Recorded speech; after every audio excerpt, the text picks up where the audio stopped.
sejam bem-vindos a mais essa edição do nosso podcast. Hoje nós vamos conversar com o professor, historiador, né, escritor, enfim, uma pessoa maravilhosa que inclusive eu quero agradecer o professor Edivaldo, né, você ter aceitado o nosso convite. É uma honra, né, tê-lo aqui e seja bem-vindo. Olha, eu é que agradeço, Roberta, e uma alegria lhe rever. Fazia tempo que a gente não se via. Você que é uma grande profissional da comunicação, do jornalismo alagoano, e eu que agradeço o convite de estar aqui, né? Vamos conversar sobre história, sobre sertão, enfim, sobre essa trajetória, né, de uma produção historiográfica, especialmente sobre a historiografia do sertão. Muito obrigado pelo convite. Vamos conversar, né? Vamos conversar. Professor, o senhor construiu sua trajetória entre sala de aula, né, pesquisas históricas, né, a política também, né, que o senhor foi ex-vereador, né, por Delmiro Gouveia, e a cultura, né? Em que momento o senhor percebeu que essas áreas se conectavam no seu caminho pessoal? Eu sou sertanejo, né? Nasci no município de Paulo Afonso, né? Bahia, e logo cedo fui com meus pais morar no Recife. E em Recife, eu comecei a desenvolver o gosto pela história e pela cultura, né? Pernambuco é muito forte, é muito viva essa questão da história e da cultura. E aí, minha família resolve voltar para o interior e dessa vez para o município de Delmiro Gouveia. E eu sempre fui uma criança muito curiosa. Enquanto a maioria dos meus colegas queriam estar na rua jogando bola, eu estava assistindo o Jornal Nacional. Enquanto a maioria queria estar brincando com crianças da mesma idade, eu queria estar ouvindo os mais velhos. Eu sentava ao lado dos mais velhos para ouvir as conversas. E isso já ia ali demonstrando um interesse pela escuta, pelas histórias. E a região do sertão sempre foi uma região muito rica. O sertão do São Francisco, especialmente o sertão alagoano, é um berço da história. Nós temos a história do Delmiro Gouveia, nós temos a história do cangaço, nós temos Canudos, que não fica muito distante ali da região, nós temos a história da industrialização liderada pelo Delmiro, nós temos a presença da Chesse, nós temos o Rio São Francisco. Exato. Então, é um caldeirão histórico e cultural muito rico. E eu fui crescendo, bebendo dessas fontes, né, buscando entender essas histórias, até participando de atividades estudantis e culturais nas escolas, né, feira literária, encontros de cultura. E isso foi, né, cada vez mais sendo desenvolvido o gosto por essas atividades. Terminei me formando professor e levei para a sala de aula também esse gosto pela história regional. Então eu levava os meus alunos para a Serra da Barriga, eu levava os meus alunos para Canudos, eu levava meus alunos para os eventos culturais regionais. E depois que eu vou para a universidade, eu inicialmente na graduação em pedagogia, eu já escrevi artigos, né, sobre aspectos da região do sertão, e em seguida eu vou fazer o meu mestrado, vou fazer meu doutorado no campo da história da educação, e aí fui desenvolvendo a escrita, particularmente a história do Delmiro, ela foi isso que eu ia dizer, né? Como a cidade de Delmiro em si mudou essa visão de mundo e a atuação social e intelectual do senhor. Você ia me perguntar. Pois é, Roberta. Eu morando na cidade de Delmiro Gouveia, veja, a cidade levava o nome deste homem, aí tem o Museu Delmiro Gouveia, aí eu queria saber quem era esse personagem. E, pasme, muito pouco eu encontrava na cidade que recebe o nome. Que recebe o nome, a não ser o depoimento das pessoas, que eu chamo os remanescentes da antiga Vila da Pedra, fundada pelo Delmiro Gouveia, que eu tive a felicidade de conhecer uma dezena desses, mas do ponto de vista de um acervo bibliográfico, documental, não tinha. E eu comecei a incursionar pelos arquivos que eu tive acesso. Eu ia para Recife, para a Fundação Joaquim Nabuco, que tem uma guarda de documentos que é referência para o Nordeste, inclusive do Delmiro Gouveia. Eu vinha para Maceió, para o Instituto Histórico, para o Arquivo Público do Estado, para a Biblioteca Pública do Estado.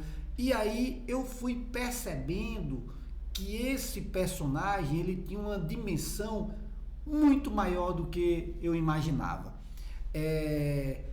Para você ter uma ideia, o Delmiro é um personagem que existem teses e dissertações e diversas perspectivas. Existem livros no campo da história, da sociologia, da administração.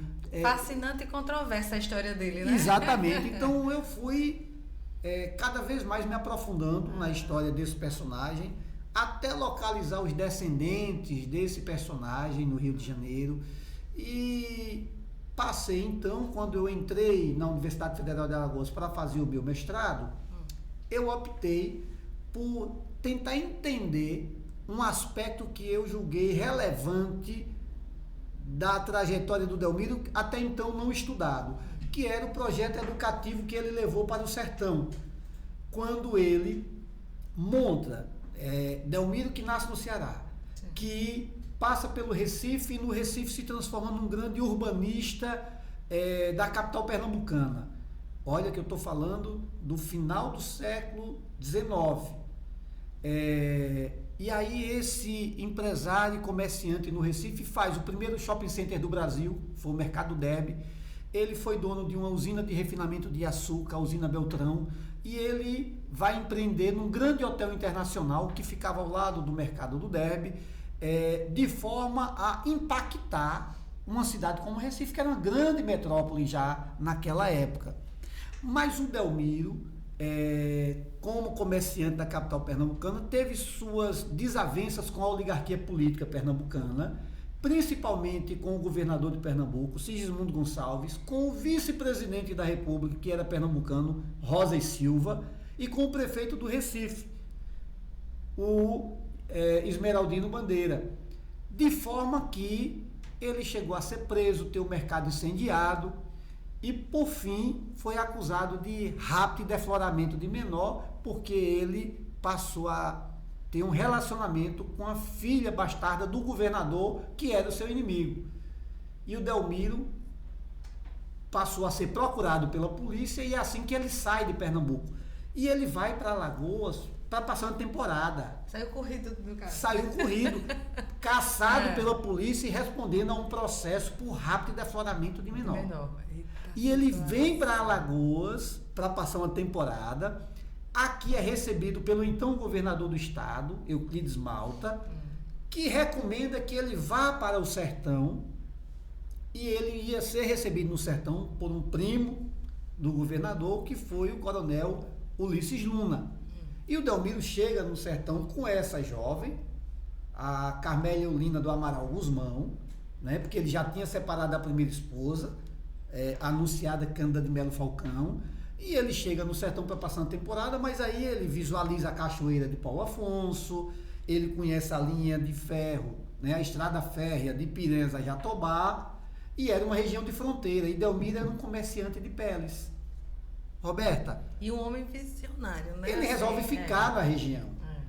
E aí ele monta um projeto ousado, que é um projeto de captar das forças da cachoeira de Paulo Afonso para produzir energia hidrelétrica, montar uma fábrica de linhas. Isso em 1913, 1914, quando ele inaugurou, Angiquinho inaugurou a fábrica com mais de 1.500 operários e operárias sertanejas. Diga aí. E aí eu queria entender como foi que ele utilizou essa mão de obra sertaneja com o estilo de vida rural Sim. E ele traz essa população para o mundo industrial. Como foi esse processo? Essa transição. E as escolas foram fundamentais nesse projeto do Delmiro. Entendi. E aí vai ser a minha pesquisa de mestrado, que se transformou neste livro, Delmiro Gouveia e a Educação na Pedra. Livro aqui, inclusive, deixa eu ver aqui, esse aqui.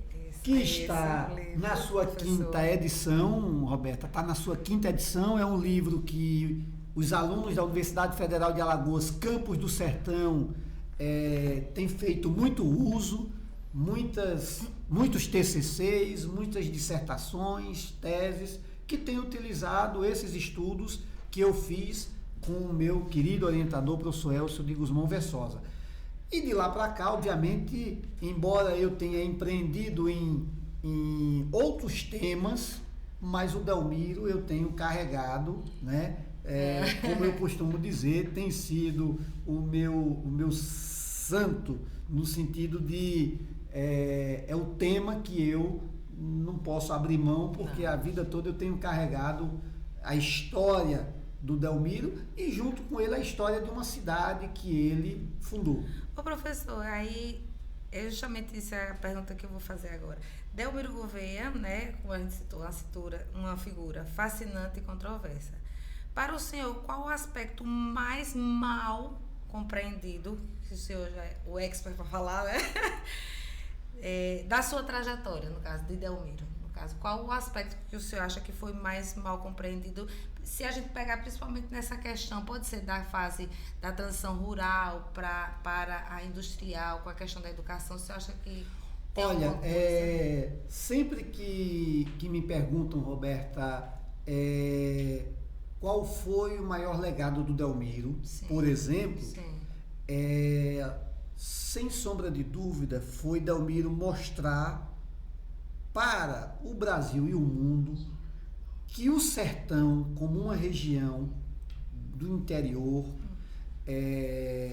uma região, porque o termo sertão significa para dentro, interior, adentrando, que era uma região ao contrário do que até hoje se propaga.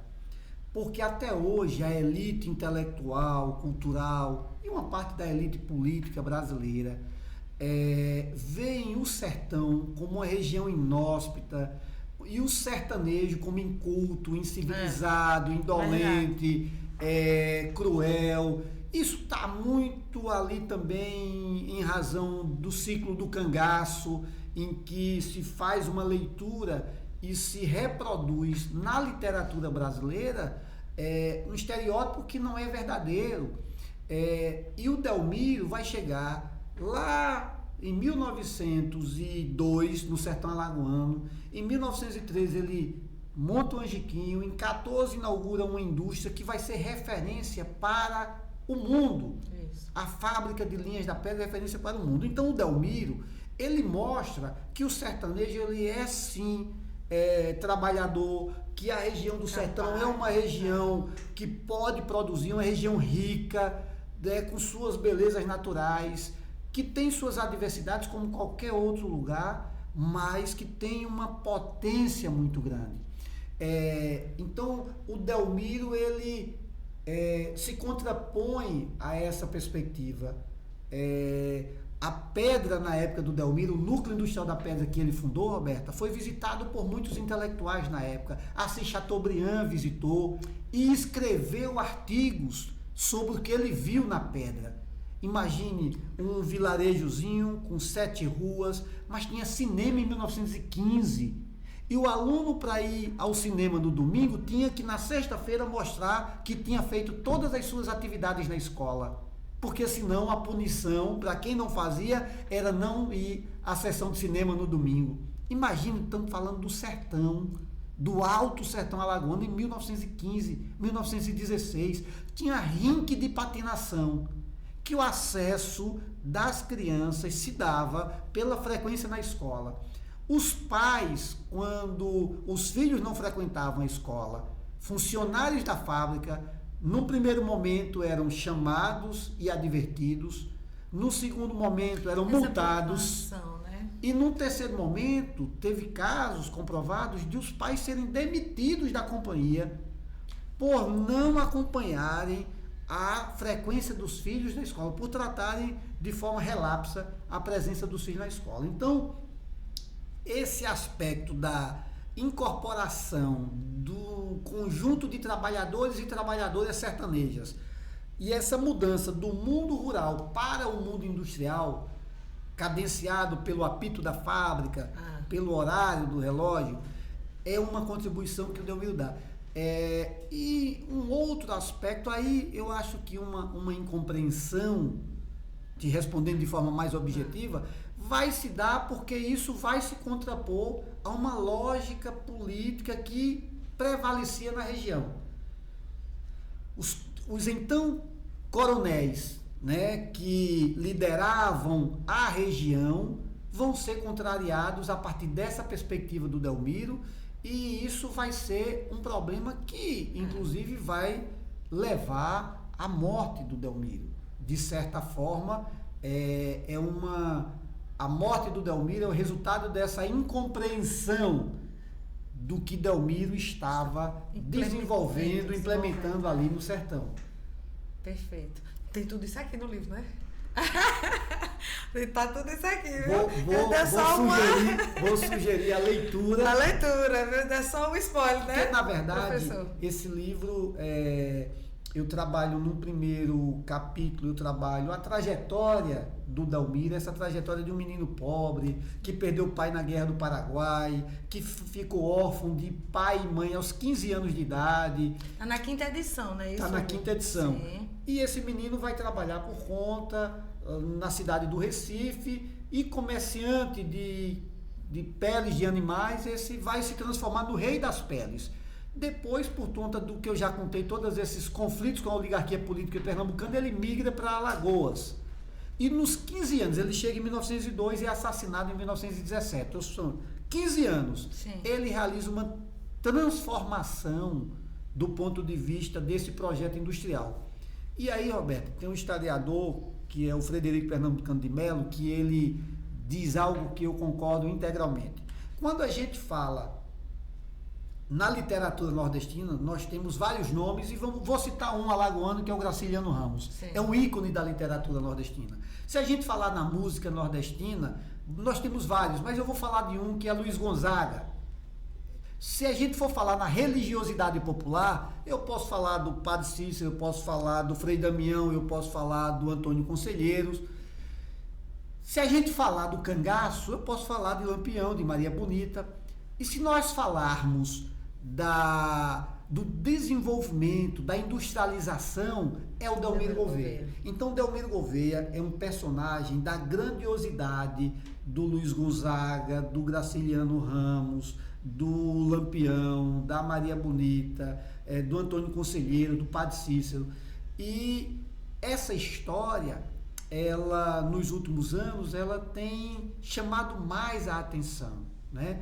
Então, seja no teatro, seja no cinema, seja na literatura, Delmiro é citado por muitos intelectuais. O Graciliano Ramos escreve nos Viventes das Alagoas, na sua obra Viventes das Alagoas, da admiração que ele tinha pelo Delmiro. Mário de Andrade, em uma das suas principais obras, Macunaíma, está lá o Delmiro Gouveia citado. O Jorge de Lima, nas suas poesias, em uma delas, sobre a Cachoeira de Paulo Afonso, está lá a referência a Delmiro Gouveia. O Luiz Gonzaga, na música Paulo Afonso, está lá a citação a Delmiro Gouveia. Agora, é um personagem controverso. Delmiro é esse personagem amado por uns, odiado por outros, um personagem que nós temos muito para aprender. Eu, sempre que olho o Delmiro, eu olho com a perspectiva de uma lente que me faz entender o sertão, o Nordeste e o Brasil daquele contexto histórico. É uma lente de contato que me ajuda a fazer uma leitura daquele momento histórico do nosso país. Justamente por estar o seu livro nessa 5ª edição, né? O que o senhor acredita que o público ainda precisa aprender sobre esse capítulo, né, da história do sertão, no caso? O que é que o senhor acredita que... Pois é, eu acho que justamente essa perspectiva que a literatura brasileira sempre reproduziu de um sertão de gente civilizada, de um sertão em que avesso à modernidade, eu acho que a gente aprende... Ainda tem muito isso ainda, tem, né? porque quando você fala sobre sertão, em geral, você vai remontar a uma imagem de seca, a uma imagem de uma carcaça, de um animal na estrada. O que não é que não exista, mas não é isso, e não é só isso, né? A riqueza histórica, cultural da região do sertão, que aliás é única, né? A nossa caatinga, que é única, é de uma riqueza extraordinária. A fauna e a flora da caatinga é de uma riqueza extraordinária. Então, aprender, né, com a ousadia do Delmiro de que o sertão é possível, de que o sertão é viável, acreditar no sertão e na gente sertaneja, eu acho que é uma lição que o Delmiro deixou definitivamente para todos nós. Existem muitos escritos sobre o Delmiro, claro, que realça e não deixa de ser verdade aspectos do Delmiro como um ser violento também. Era um homem daquele tempo, um coronel, um homem também muito enérgico, um homem, como a gente diz hoje, que não levava desaforo para casa, né? Tanto é que teve muitos problemas ao longo da sua trajetória. Justamente por essa personalidade. Por essa personalidade. Né? Imagine que esse homem, no Rio de Janeiro, deu uma bengalada no vice-presidente da República. Imagine que esse homem vai se envolver amorosamente com a filha de um governador que era o seu principal adversário político em Pernambuco. É complicado, né? Imagine que esse homem chega no sertão de Alagoas... Era encrenqueiro, que nem diz no sertão, é encrenqueiro. E esse homem encrenqueiro, ele vai dar chibatadas em operários, ele vai dar chibatadas num rapaz que certa vez atravessa na frente do seu veículo, que foi um dos primeiros veículos a circular no sertão, foram os carros do Delmiro Gouveia. As primeiras estradas abertas foram as estradas abertas pelo Delmiro Gouveia para Palmeira dos Índios, para Santana, para Petrolândia, para Piranhas, para Garanhuns. Ele precisava interligar para escoar a produção, para chegar a couro, para sair linhas, sem falar no Rio São Francisco, que ele utilizou muito, de Piranhas até Penedo e de Penedo ao Porto de Jaraguá, porque ele foi, né, através da fábrica de linhas, tomou o comércio de linhas da América Latina, porque nós vivíamos na Primeira Guerra Mundial e a linha estrangeira não conseguia chegar, e ele produzindo as linhas, ele consegue vender para a América Latina e ainda bota em determinado momento uma fotozinha do Padre Cícero, né, para incentivar o comércio. Então, para abençoar também, né? E para abençoar. Aliás, quem acredita? Aliás, Roberta, veja como a história é interessante, porque o Padre Cícero teve uma junta de bois que ele ganhou de presente enviadas pelo Delmiro Gouveia.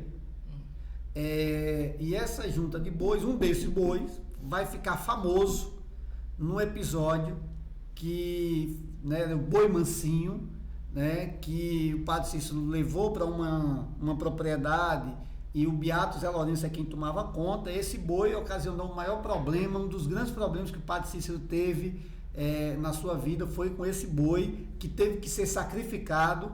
E isso que eu estou dizendo está documentado no discurso do Floro Bartolomeu, que era médico e o principal apadrinhado do Padre Cícero, que era deputado federal, e faz um discurso contando um episódio sobre esse boi, se referindo ao presente do Delmiro Gouveia. Mas antes disso, Antes de entrar para o cangaço, o menino Virgulino Ferreira da Silva, o Lampião posteriormente, mas ainda não era Lampião, saía do sertão pernambucano com o Zé Ferreira, seu pai, e os irmãos para trazer peles de animais e entregar na pedra do Delmiro, e voltava com as juntas de animais, com café, com querosene, com açúcar.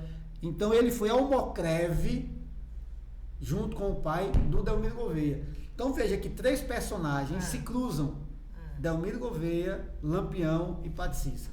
Não, se for para falar em Delmiro, a gente vai ter que ser 2 ou 3 podcasts, mas ainda tem outras obras que inclusive o senhor escreveu sobre os governadores e deputados, né? Qual foi o primeiro? Primeiro foi o catálogo do Parlamento Alagoano, certo. De baixo aqui. Okay. Isso. Essa foi uma obra encomendada pela Assembleia Legislativa do Estado de Alagoas, Roberta, e é um resumo de todos os parlamentares a partir da instauração da República em 1889. E a gente pôde fazer uma pesquisa, foi uma equipe, eu, a Fabiana, a Kel, que são 2 historiadoras que trabalham junto comigo, e nós fizemos esse trabalho que eu fiquei muito satisfeito, porque a gente resgata a memória do parlamento alagoano, de forma que em breve espero atualizar, porque já deve ter uns 4, 5 anos dessa publicação. De lá para cá nós temos novos achados, e inclusive com os atuais parlamentares, para a gente atualizar esse catálogo do Parlamento Alagoano. Foi um projeto da Assembleia Legislativa que eu tive a honra de coordenar. E o outro, que é esse aqui? Isso, que é Galeria dos Governadores de Alagoas. Esse livro também... Esse está fresquinho, né? Esse foi lançado agora na Bienal Internacional do Livro. Inclusive, deixa eu ver se eu... Peraí, botar aqui assim, para e ver se a gente só consegue ver. Esse também foi um livro que ainda está em processo de... Ajuda aqui, professor, só para dar uma folheadazinha, para ver que tem umas fotografias. Isso. Arretadas aqui. E ele faz... Esse livro, Roberta, ele... A gente falando da fotografia, não apareceu um ainda, viu? Não, só para admitir a pessoa. Chegue. Aqui tem muitas fotografias, né? Oh, é um livro bastante ilustrado, enfim. Visita de Pelé a Alagoas. E nós, os principais fatos da vida política alagoana, nós trouxemos nesse livro, que... foi um livro que a SECOM nos chamou para coordenar, e eu tive a parceria de outros colegas historiadores, como Jean Carlos da UFAL, Amaro Hélio do IFAL e o professor Marcelo Góes da UNEAL. Então foram... Conheço o professor Marcelo Góes. Os 3 historiadores, cada um representando uma instituição de ensino superior pública, mas tivemos também a Fátima Almeida, que participou conosco desse projeto. Esse livro foi lançado recentemente, e também teve um outro livro, Roberto, que nós lançamos agora, que é um livro do Grupo de Estudo GEOAL, Grupo de Estudo Oeste Alagoano, que é um grupo que eu, professor Amaro Hélio, professor Tiago Trindade, Josielda, Flávio Moraes, Alessandra Figueiredo, é um grupo de estudiosos sobre o sertão, e que nós lançamos o nosso primeiro livro do grupo também na Bienal. Entendi. Tá faltando esse livro aqui pra gente mostrar, mas o senhor já falou sobre ele.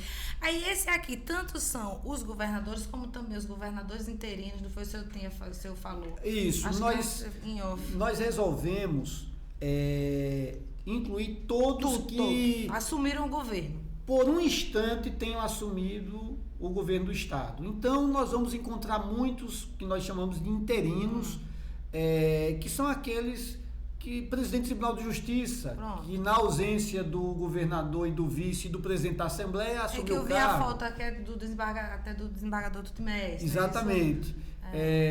Então vão ter, principalmente dos anos 90 para cá, vai ser frequente, né, a presença dos presidentes de Tribunal de Justiça no cargo do governador, né? Como nós vimos agora recentemente, né? O atual presidente do Tribunal de Justiça passou alguns dias agora no exercício do cargo, porque estava viajando em compromisso o governador do estado, o vice e o presidente da Assembleia. Como vai ter muitos presidentes da Assembleia Legislativa que ocuparam o cargo de governador. Aí, assim, o senhor lançou essas obras, né? No caso dos deputados e dos governadores. Que padrões políticos e comportamentos históricos o senhor vê, assim, se repetindo? Olha, uma questão interessante são os conflitos políticos, né, que marcam a história política alagoana, né? Então a gente, por exemplo, desde a instauração da República, a instabilidade política ela vai ser uma marca. Grupos de oposição que depois estão juntos. E a gente vai ver assim, essa é uma constância. Você vai ver aí nos anos por exemplo, 90, o episódio, por exemplo, da queda do ex-governador Divaldo Sudoagi. Você vai ter nos anos ali 50, 60, aqueles episódios de violência política que envolveram inclusive a Assembleia Legislativa, né? Com a morte de parlamentares, tiroteio na Assembleia. Então, a instabilidade política ela vai estar presente em todos os períodos históricos. E aí a gente vai ver, obviamente, que o processo também em dado momento, a gente vai ver muita presença dos militares, em outro momento a gente vai ver a presença dos jornalistas, enfim, em cada momento histórico você vai observando as suas singularidades, Roberto. E, professor, o que mais o surpreendeu quando o senhor, durante essa pesquisa, essa catalogação, essa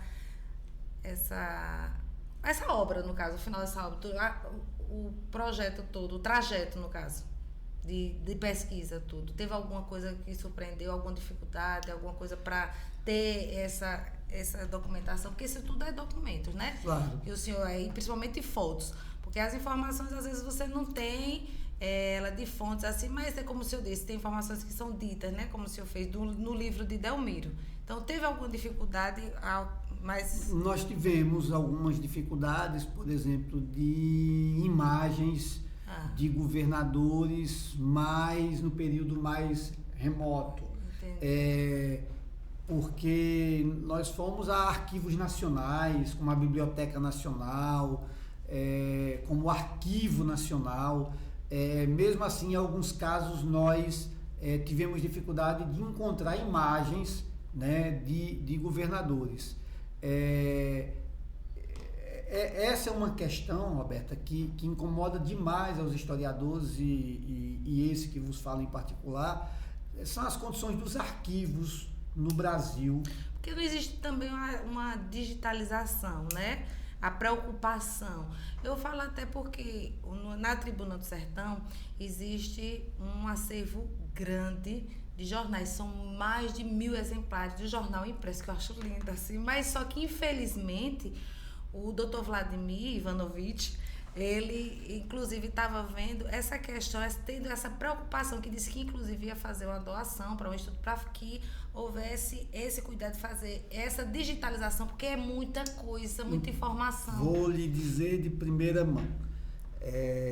Aproveito e mando um abraço para o querido Vladimir. Aliás, conversávamos sobre o Vladimir antes de iniciar aqui, né? Essa grande figura da comunicação alagoana, esse grande ser humano, e de primeira mão o acervo da Tribuna do Sertão vai ser digitalizado. Então essa é uma notícia. Essa é uma notícia. Ai, Ivanovich, tá vendo? Essa é uma notícia de primeira mão. Eita, vai ser digitalizado. E o que você diz é extremamente importante, eu vou te dizer por quê. Eu organizei a publicação, junto com a professora antropóloga Luitigar de Oliveira Cavalcante Barros, uma alagoana que reside no Rio de Janeiro. Nós organizamos a coleção do jornal Correio da Pedra. Esse jornal circulou de 1918 a 1930. E, pelo cuidado de um dos seus editores, na época, Idelbrando Menezes, que pegou uma coleção desse jornal, encadernou e doou ao Instituto Histórico e Geográfico de Alagoas. Graças a ele, uma coleção desse jornal foi preservada, não na sua integralidade, mas 80% do acervo foi preservado. Você imagine que nós publicamos no centenário da morte de Delmiro Gouveia, foi lançada essa coleção. Imagine que essa coleção, que está nas universidades, nas bibliotecas, tem servido de fonte de pesquisa e uma fonte fundamental para você entender os contextos daquele momento histórico. Então, isso que você fala é extremamente importante. Preservar esses arquivos, digitalizar, disponibilizar, é a melhor forma que a gente tem de preservar. E a imprensa, em particular, porque ao pesquisar o Correio da Pedra, eu tive a oportunidade de me debruçar sobre a imprensa alagoana, e muitos jornais que foram empastelados, que foram queimados, que não existe mais, por conta inclusive das guerras políticas, porque eram jornais ligados a um grupo ou a outro. Infelizmente nós não temos mais, mas concordo integralmente com você, com a preservação desse acervo, né, principalmente da imprensa, dos jornais, e a Tribuna do Sertão vai ser digitalizada, a sua coleção completa. Que bom! Vamos falar agora sobre a sua experiência como vereador, se eu fui na política. Vamos falar da política agora. Vamos lá. Vamos conversar. Vamos conversar. Foram 2 mandatos, foi consecutivo? 3 consecutivos. Como foi? O que foi que levou? Como foi o convite? Por que não foi mais, assim, não seguiu? Ou ainda pretende? Enfim, vamos uma pergunta de cada vez, né? É verdade. Como eu lhe falei, nas escolas, como estudante, eu sempre fui inquieto. Terminei me envolvendo com o movimento estudantil, porque se tinha um bebedouro quebrado, a gente se organizava para reclamar. Se o professor faltava, a gente reclamava na direção. Se não tinha o torneio esportivo, a gente ia lá e organizava.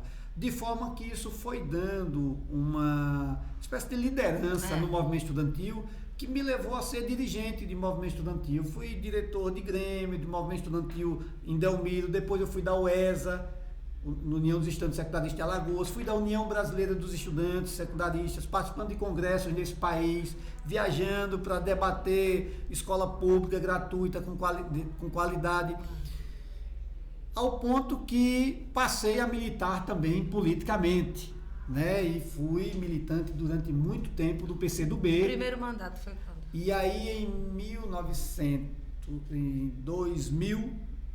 2002, eu fui candidato a vereador. Eu já tinha sido candidato a vereador, perdi a primeira eleição por 10 votos, perdi a segunda por 8. Tá vendo que o povo disse que a pessoa se preocupa com um voto, viu? Eu sei na pele o que é perder por 10 votos por 8. Passei 8 anos suplente, e na terceira candidatura, que inclusive o Marcelo Lima, de Palmeira dos Índios, foi o candidato a prefeito que nós apoiamos. Marcelo Lima foi eleito prefeito da cidade e eu fui o vereador mais votado naquele momento.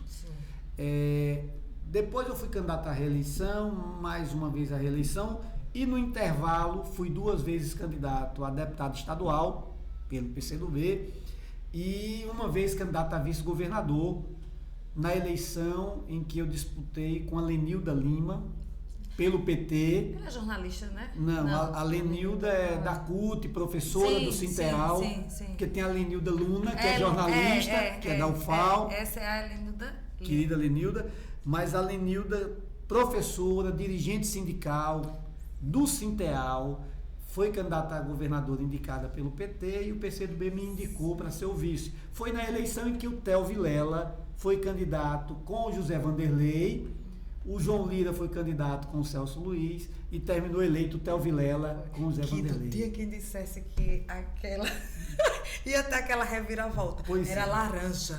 Menino, que Marcel, era aquela coisa, quando eu cheguei, eu digo, eita, não tem outro não, vai ser. As pesquisas indicavam a eleição do Era, João Lira e Theo no dia Vilela que ganha disse, a foi a eleição. maior surpresa E nós histórica ali, aquilo ali. E nós Meu amigo ali, Celso Luiz, um abraço.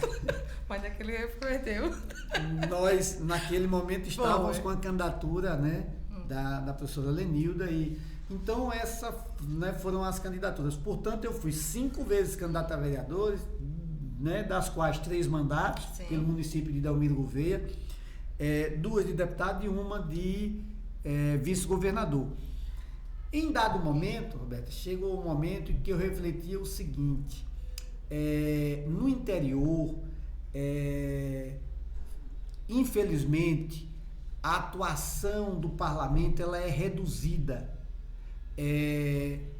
Em geral, não há o bom debate, em geral, as câmaras não têm uma discussão dos problemas da sociedade. Eu fazia um esforço muito grande para discutir, para fazer audiência pública, para levar a sociedade, para chamar. E às vezes você se sentia pregando no deserto. A máquina administrativa, às vezes, a força da máquina, de uma gestão, e se você é de oposição, essa máquina muitas vezes ela é utilizada para pressionar. O legislativo, né, para estar ali, apesar de serem poderes independentes e harmônicos, mas um acha que pode, né, em cidade pequena, a Câmara fica meio...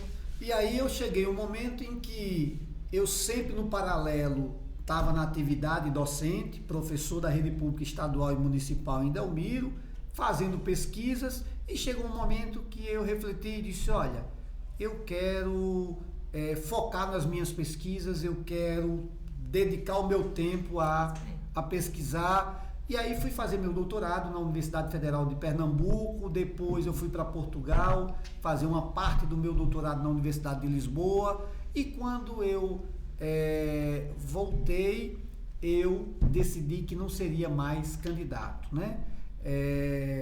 Então, e como eu desiludido foi? Eu acho que... seria a palavra eu acredito na política, na participação social, eu acredito na participação da sociedade.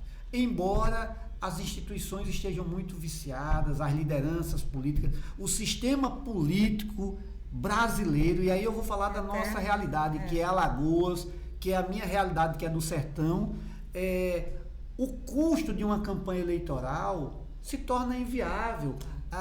Está cada vez mais difícil para quem deseja participar do processo eleitoral. Muito caro mesmo. E aí eu fiz uma opção de enveredar pelo outro caminho, né? Embora eu continue atuando politicamente, mas te respondendo, eu não tenho a intenção, a pretensão, o desejo, não me anima a disputar mandato. Mas apoiar, participar, tá sempre, eu acho que a gente não sempre, pode deixar de participar. Só não vê o nome mais, não coloca mais à disposição? Não, eu acho que a minha cota já foi. A minha cota já foi. Mas dizem que a política é um negócio meio viciante, quando a pessoa entra e começa, e as discussões, aí de repente, o nome da Edivaldo. Estar na política, eu acho que todo cidadão tem que estar, tem que participar. Disputar mandatos, você tem que ter o entusiasmo, você tem que ter a empolgação. não me entusiasma disputar mandato. Eu participo, peço voto para você, peço para o Cleverson, peço para o Vladimir, peço para qualquer amigo que eu acredite no projeto, mas para mim eu acho que não, eu acho que minha cota eu já dei, e eu acho que participar indiretamente da política é a minha contribuição. Certo. Então, vamos voltar para a educação aqui, dá outro pulinho para a educação para a gente já... Porque, olha, do instante passa, né? A conversa quando é agradável assim, né? Aí o tempo vai passando, e tome hora, e tome tempo. E eu que gosto de conversar, Roberta. E eu que gosto de conversar também, mas em certas situações eu gosto de ser mais ouvinte, porque não tem como eu dividir o espaço com o senhor nesse momento, que mas é verdade, porque o senhor vem aqui para trazer muita informação boa, muito conhecimento. O senhor eu, na minha opinião, como pessoa e como jornalista, uma pessoa muito inteligente, um intelectual, uma pessoa respeitada, obrigado, Roberta, honrada. Mas você é uma referência, o Cléber é uma referência, Vladimir, somos nós que fazemos. E isso não é demagogia, nem é falso. A gente dá a nossa contribuição. Eu me dedico, eu tento, por exemplo, tem um poeta popular que eu sou apaixonado por sua trajetória, por sua poesia, que é o Patativa da Saré. Maior poeta popular do Nordeste brasileiro, o cara que mais divulgou o sertão, e ele tem em uma de suas poesias uma frase, Roberta, que ele sintetiza muito o meu sentimento de existência. Porque em uma de suas poesias ele diz: eu vivo dentro do sertão e o sertão dentro de mim. Então o professor Edivaldo Nascimento é um ser que vive dentro do sertão e o sertão vive dentro dele. Então eu tenho me dedicado a pesquisar, são muitos os projetos, pesquisas. Agora, eu estava lhe dizendo, antes da gente começar esse podcast, que estou agora enveredando, eu tenho umas histórias do sertão que o Brasil precisa conhecer.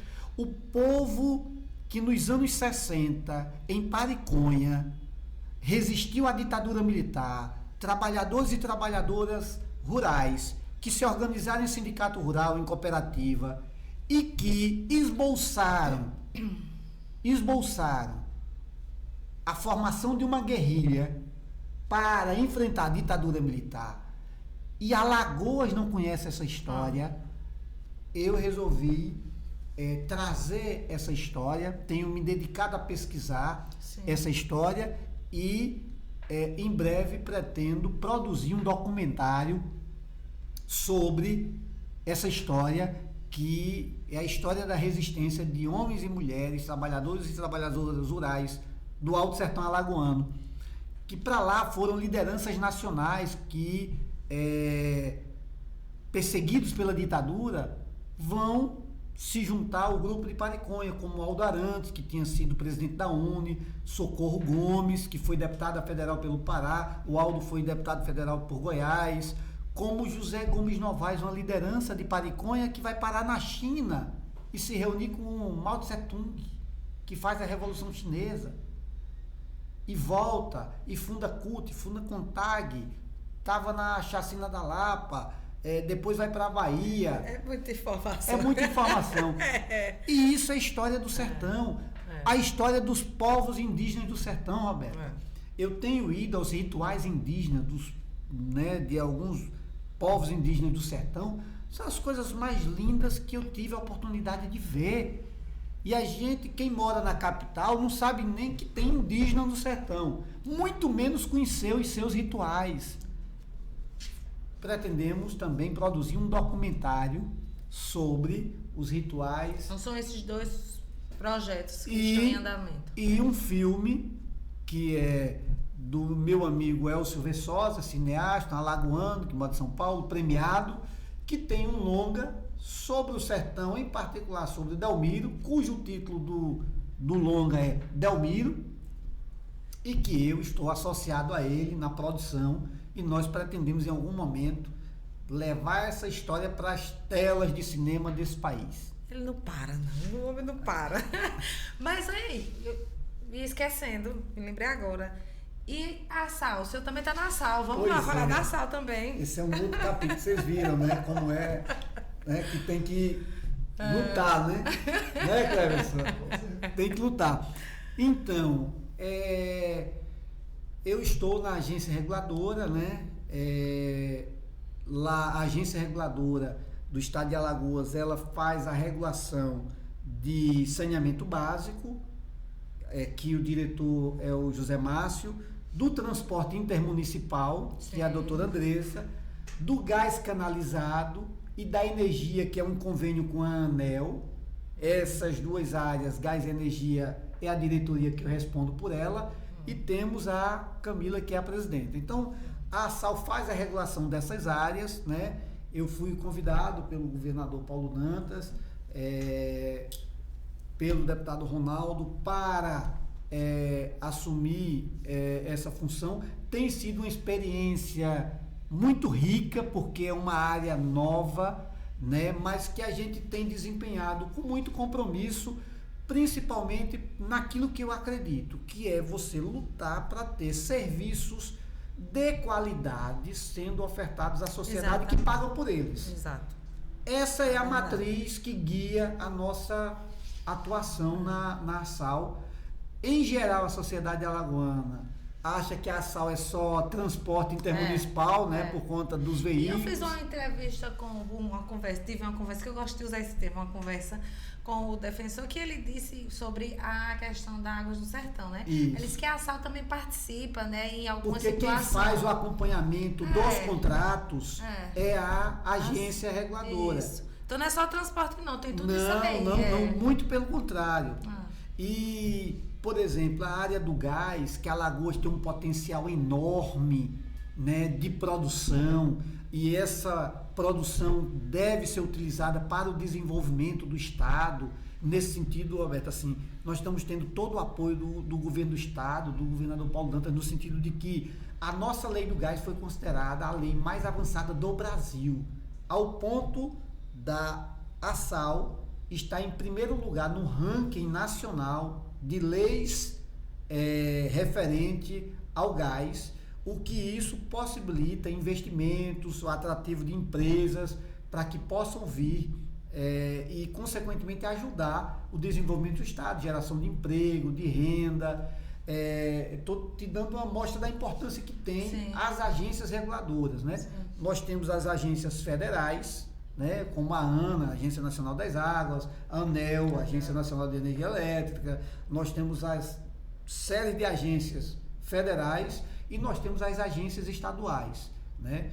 A de Alagoas hoje está bem posicionada a nível nacional pelo esforço de todo o seu corpo técnico, de toda a sua diretoria, no sentido de ser pautado sempre na premissa de que o serviço público tem que ser garantido à sociedade. Temos problema? Temos muitos problemas, muitos, mas a gente sempre vai na perspectiva de tentar, de forma madura, acompanhar e tentar resolver. É isso. Eita, tem mais alguma coisa aí que o senhor quer acrescentar? Que eu estou tentando aqui lembrar de mais alguma coisa, mas eu acho que eu toquei dos principais pontos, que o senhor, que seriam os livros, né? Essa questão da pretensão ou não política, enfim, da sua história. Mas tem mais alguma coisa que eu não tenha perguntado que o senhor queira deixar registrado aqui na nossa conversa? Eu não vou deixar de falar da minha pesquisa, Alberta, sobre... Sim. O meu doutorado foi sobre essa do Delmiro, esse projeto educativo Delmiro, foi a minha dissertação. Sim. O meu doutorado foi o projeto educativo que a CHESF, Companhia Hidrelétrica de São Francisco, montou em Paulo Afonso. Por quê? Delmiro foi um projeto privado na margem alagoana da Cachoeira de Paulo Afonso. 30 anos depois chega a CHESF na margem baiana da Cachoeira de Paulo Afonso. A CHESF foi o braço do Estado, foi o Brasil, né, quanto nação, foi o Estado brasileiro que chegava para construir as primeiras usinas hidrelétricas do país. E Paulo Afonso foi o grande laboratório, né, O início ali. O início, estou falando de 1948, sim, 49, sim. 50. Sim. E a Chess chegou à construção de casas, de estradas, hospital, escolas, porque precisava de uma infraestrutura para poder abrigar um corpo de técnicos, de engenheiros, de mão de obra que correu para o município. Tanto é que o município de Paulo Afonso hoje é um município de porte médio na Bahia. E ele vai se constituir a partir da presença da Chess. E ao estudar a presença da Chess na região, a gente vai entender o quanto o Estado brasileiro tem um papel no desenvolvimento nacional. Claro. E a Chess foi fundamental durante 50 anos, formando, por exemplo, nas escolas, em torno de 8 mil alunos por ano, só no município de Paulo Afonso. É uma grande contribuição. Da creche ao curso técnico profissionalizante. Certo. Porque ela passou a formar parte da mão de obra para o setor elétrico brasileiro. Nos anos 60, nos anos 70, parte dos técnicos que atendiam o setor elétrico brasileiro eram mão de obra saída das escolas da Chess. E essas escolas, elas formavam num nível de qualidade tamanha que quem saía das escolas da Chess passava em qualquer vestibular, em qualquer universidade, em qualquer capital brasileira. E isso era do filho do operário aos filhos dos engenheiros. Então, esse projeto que eu pretendo publicar no próximo ano, esse livro, que é o resultado da minha tese de doutorado, vai ser instituidor de novos hábitos também no sertão baiano. A presença da Chess vai instituir ritos e hábitos numa população sertaneja, aí numa dimensão muito maior do que foi o Delmiro lá na margem alagoana. E eu tenho certeza que vai ser mais um sucesso. Espero. E aguardo também, viu? Ganhei esse e quero o próximo quando faremos um podcast sobre esse livro. Exatamente. E para o meu amigo, jornalista, companheiro, parceiro, Clevson Levi, viu? E aí? Tem mais conversa? Ou a gente pode encerrar essa conversa? Não, diga aí quero, como é que. Quem manda é o senhor, diga aí. Olha, isso é feito coceira, né? Conversar é feito coceira. Se começar, a gente não quer terminar. Eu quero lhe agradecer pela oportunidade, a Tribuna do Sertão, né? Esse veículo que é tão importante, né? A gente que é do interior, eu sou um dos que acompanha essa trajetória e sei da importância. A Tribuna do Sertão, por exemplo, o jornal era um dos poucos que chegava no Alto Sertão alagoano. Nem os grandes veículos, nem os grandes veículos conseguiam chegar e a Tribuna chegava. Então, o quanto é importante. Eu sei do esforço que é para manter um veículo como esse, né? Que aí agora está no podcast, tem as rádios, vai atualizando, né? Vai se modernizando, crescendo, mas ainda existe o jornal impresso, o semanário. Eu sou colecionador do jornal impresso, da Tribuna do Sertão. Todos os anos eu reúno a minha coleção. O primeiro jornal impresso que eu tive contato, o primeiro jornal impresso, eu estudei com a irmã do Dr. Vladimir, a Svetlana. E ela me convidou uma vez para ir na casa dela. E eu tenho muito orgulho de dizer isso, né? Aí eu disse, meu pai é jornalista. Eu disse, quem é? Aí tinha a Tribuna do Sertão. Aí eu falei, foi o primeiro jornal que eu tive contato. Interessante hoje ter a alegria de fazer parte desse conglomerado. Vamos dizer assim, que eu gosto logo de jogar lá pra cima.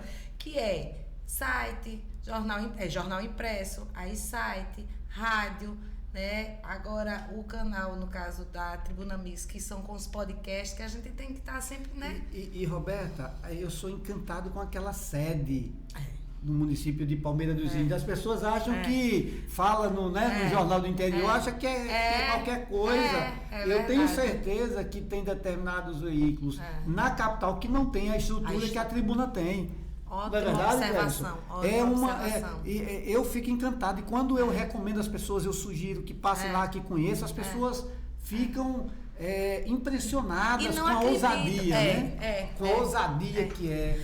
Foi bom o senhor ter feito essa observação, porque assim, eu quero agradecer em nome de Vladimir Cleverson Levi, o nosso companheiro agora nessa fase. Por quê? Porque eu tenho que sair de Palmeira, aí ele amigavelmente acolhe aqui a gente nas nossas entrevistas, que esse estúdio aqui todo que é muito legal, né? Muito aconchegante, moderno, bacana, os equipamentos top.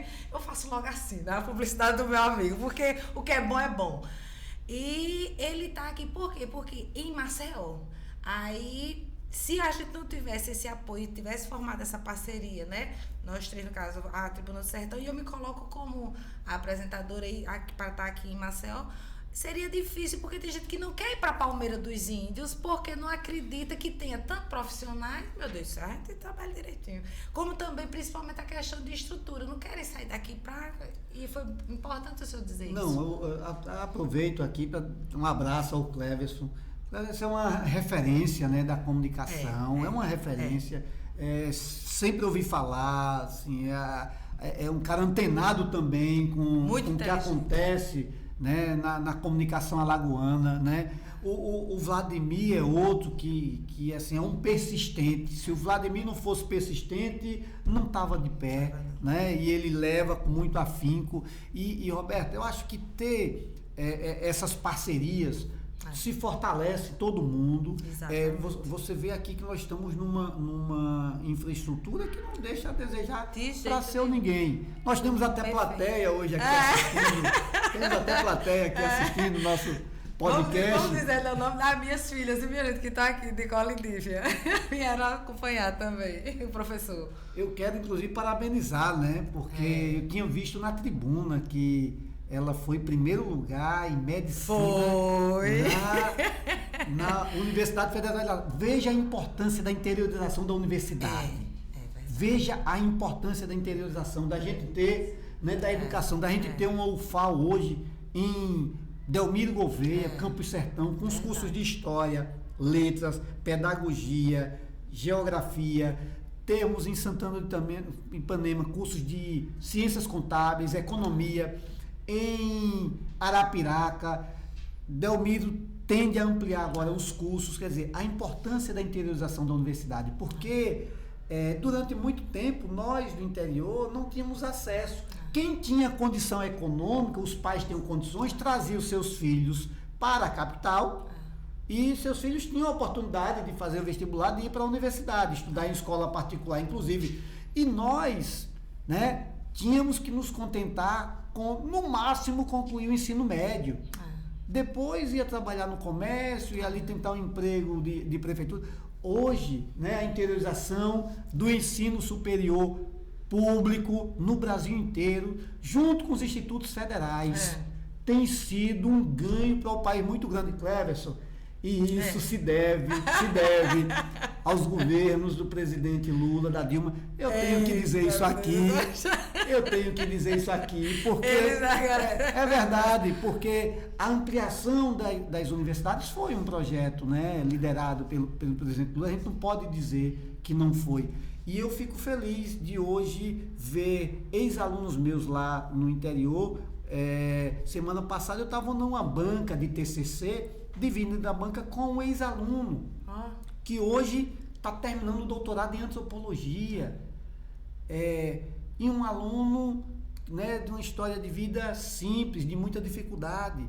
Se não fosse a presença da universidade lá, qual seria o destino desse ser humano, né? Então, eu acho que a educação, ela deve ser sempre priorizada e enaltecida, e eu acredito muito na educação. Muito obrigada. Obrigado. Vamos fechar agora. Vamos fechar. E até a próxima, viu? Até a próxima. Gente, muito obrigada a todos vocês que acompanharam o nosso podcast até o final. Olha, não esquece, segue o canal da Tribuna Mix lá no YouTube, deixa o like e compartilha muito, ok? Até a próxima. Tchau, tchau.